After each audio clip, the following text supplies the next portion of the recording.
Hey there, singers, public speakers, and content creators. My name is Clay Collins, and this is the My Voice Mentor podcast. Today, we're going to be talking all about Autotune as it relates to the singer. Autotune is one of those crazy things that would probably have been siloed up into the geeky production recording world that I live in if it didn't become so prevalent in contemporary music. Even though it's this little nerdy tool that producers use, it has become a household name. I believe everybody that's probably listening to this is aware of what Autotune is. That's how prevalent it's become. That's how, in many ways, revolutionary and controversial this tool has come out. It's for musicians and producers, it's almost like the microwave. Like, how did we ever get along without this thing? And just in case you don't know what Autotune is basically this process where a singer that goes into their studio to record, and now many times even in live settings, their pitch may be off kilter or not quite on the right pitch. And so this Autotune digitally corrects the note to the right note or the nearest correct note based upon what they sing. And it's done in real time. That's why they call it Autotune. It was introduced somewhere in the mid to late 90s.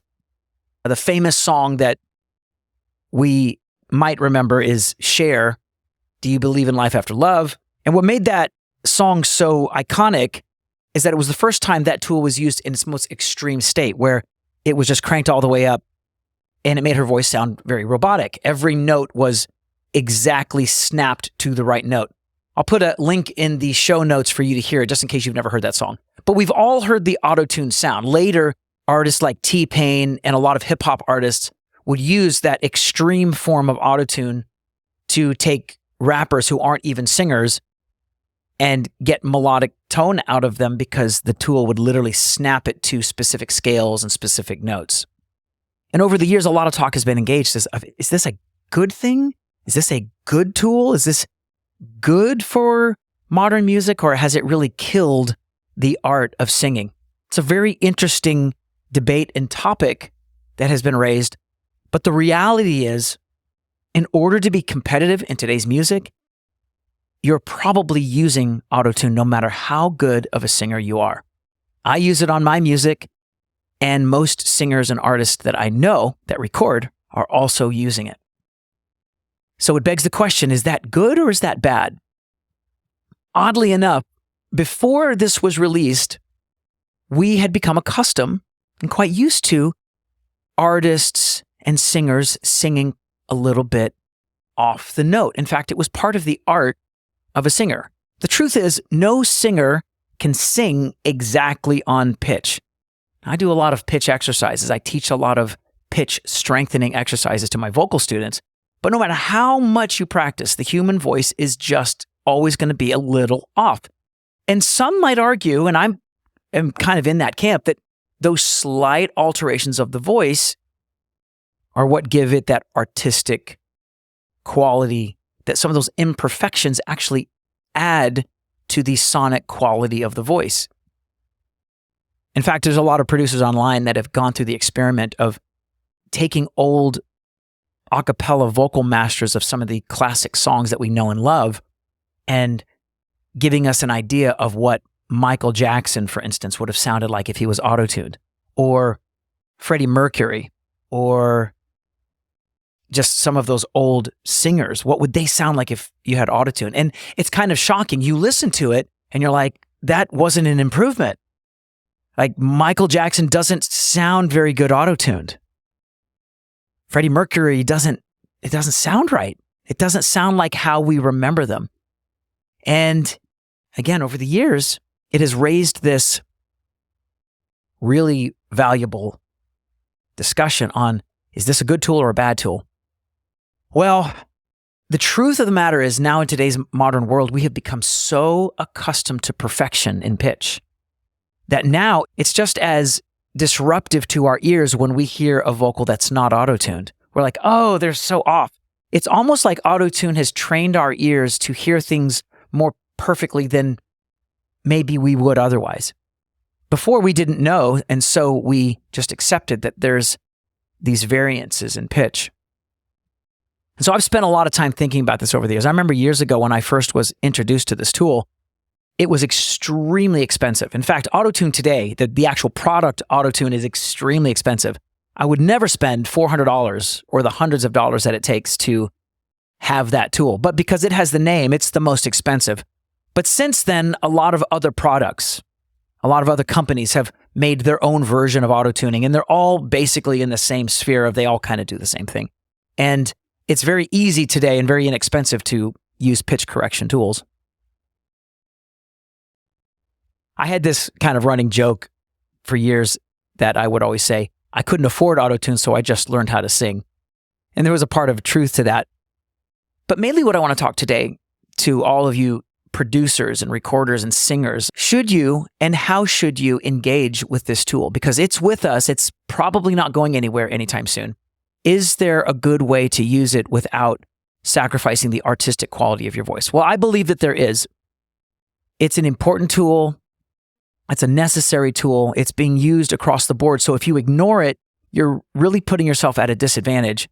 But if you overuse it, you're also putting yourself at a disadvantage. So what I want to talk today about not only these types of tools, but anything that you use to enhance or alter or fix your voice, understanding the good and the bad with that will help you not only use the tool appropriately, but it'll also help you develop your internal pitch correcting skills to become a better singer. And I believe pitch correction software can do that. So let's first talk about the two types of pitch correction. There's what I just described, which is Autotune, which is more of a real-time approach. This is great for singers who are already pretty much nailing their pitches, but they just might occasionally need a slight nudge. A lot of times you can Autotune these type of singers, and you really can't tell because their deviation off of the pitch isn't that far. So it's really just kind of tweaking here or there. And arguably, these are the examples where some might say, don't even put auto-tune at all. Those occasional variances of the pitch add to the color and the quality. And there's a lot of merit to that. And then you have people who are very much off the pitch. A lot of times, I will use auto-tune with new vocal students that struggle with pitch because a lot of times their pitch development is very rudimentary and they're not close enough to their pitch.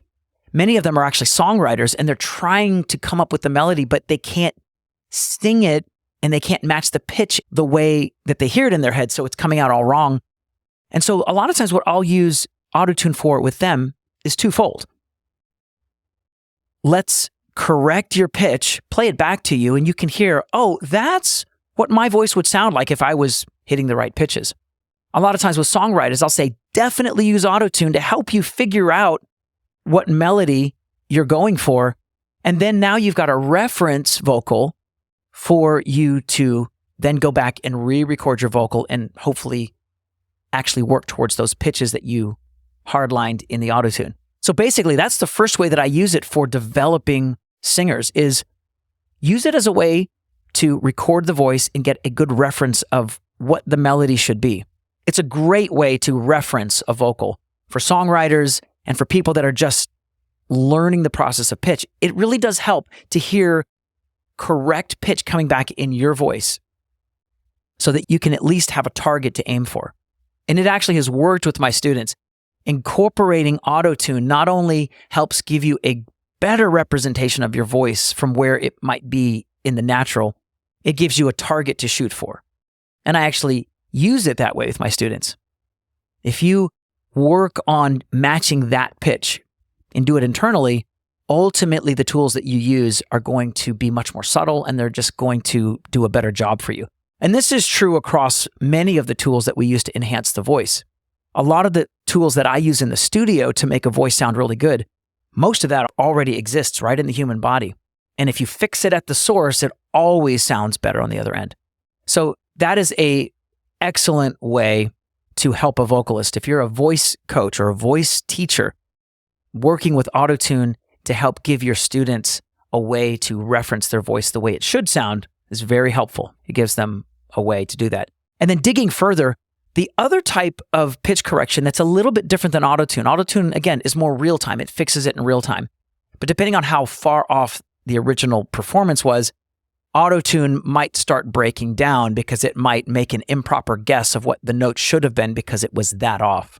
Sometimes with Autotune, if you have a very wide vibrato, it's interpreting the vibrato as different pitches and it starts trying to correct, and it can sometimes make the ultimate vocal sound very unnatural, which leads to the second type of pitch correction, which is more of a manual approach where the tool will analyze the audio performance and then lay out a grid of the notes that were sung.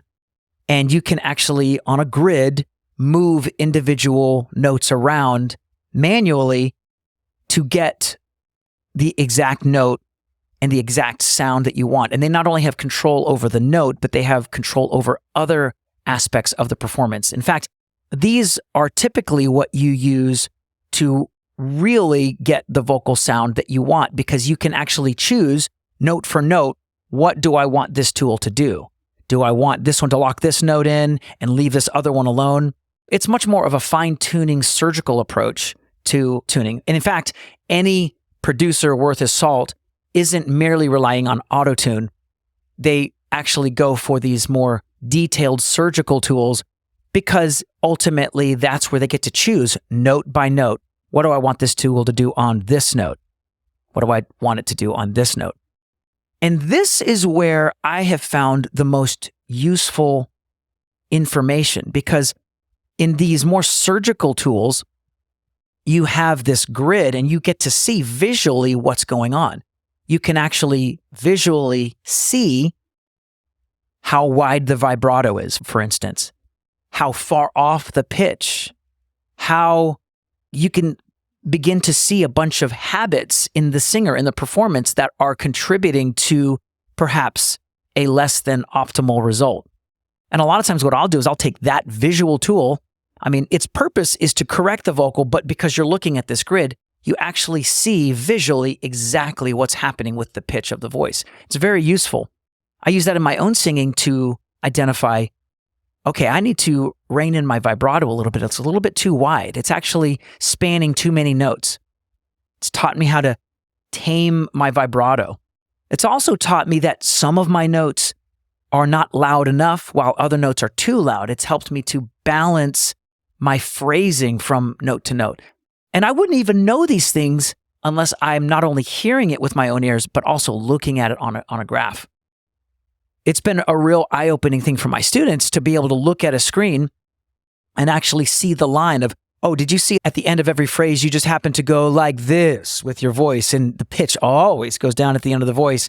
Or at the end of a phrase, you notice that there's always this big breath you take. You end the phrase and it goes like this. And it's really helpful to take this surgical approach and say, hey, you know what? We can actually fix that right at the source. We can not do that fall off at the end. We can rein in your vibrato. We can do all of those things. It really gives us, over the coming weeks, our list of things to work on. It's extremely helpful. I use it when I record. And the beautiful thing about this tool is that you can fix it in the moment. A lot of times when I'm trying to get a reference recording, or a student is preparing for our showcase that we do periodically for our students, they want to be able to put out and produce their best foot forward. So we tend to, early on in their development, use these tools pretty heavily. But the goal is always to begin removing the training wheels and use less and less and less and less of them. That's the way that I generally look at all enhancement tools. If you are in a situation where you're needing to lean on them, there's nothing wrong with that. There's nothing wrong if you're a singer and a songwriter and you want to begin releasing your own music. There's nothing wrong with relying on these tools because you're not quite where you want to be in your natural development. But the danger is, don't become so dependent on these tools that you stop growing internally. So in a weird way, I'm saying use these tools, but also adopt that kind of humorous thing that I said before of, if you can't use Autotune, learn how to sing. It is very useful to take that next step in your own development to say, hey, I can do that internally. I'm proof of it. I started hearing that Autotune sound And I literally just internalized it. I said, I want that auto-tune effect inside of me. A lot of times people say to me, when you sing, it sounds like your voice is auto-tuned. And I take that as a compliment, but that was intentional. I began, like a lot of singers do, they tend to emulate the sounds that they hear. I began to really focus on that really tight, auto-tuned, clear pitch result, and I began to emulate it. Now, I'm not saying that my pitch is perfect. It's far from it. I have pitch issues all the time, but that intentionality of focusing on pitch as a rule has helped me really tighten the pitch. And the more you can do that, this is especially true for live singers.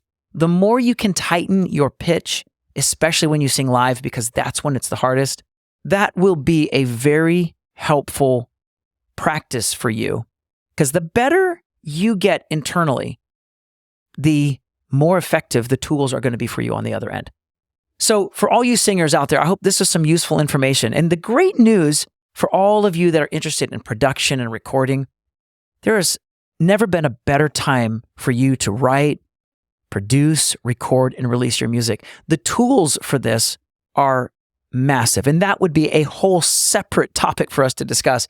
But this is just one of the tools that can really be a Swiss Army knife tool for you to not only get the vocal sound you're looking for now, but also grow and develop as a singer. The bottom line is no matter what tool you use it to not only help you in the moment, to also develop you as an artist. And I'll leave you with that. I'm so glad you decided to join me. If you're listening on your podcast platform, don't forget to like and review. That really does help us get in front of more people. And if you're watching on YouTube, do me a huge favor and go ahead and subscribe to the channel, like, and hit that bell notification and set it to where every time I get a new video out, you'll get notified. I'm so glad you decided to join me today. I'm looking forward to seeing you in the coming weeks, but have a great week and don't stop developing your voice.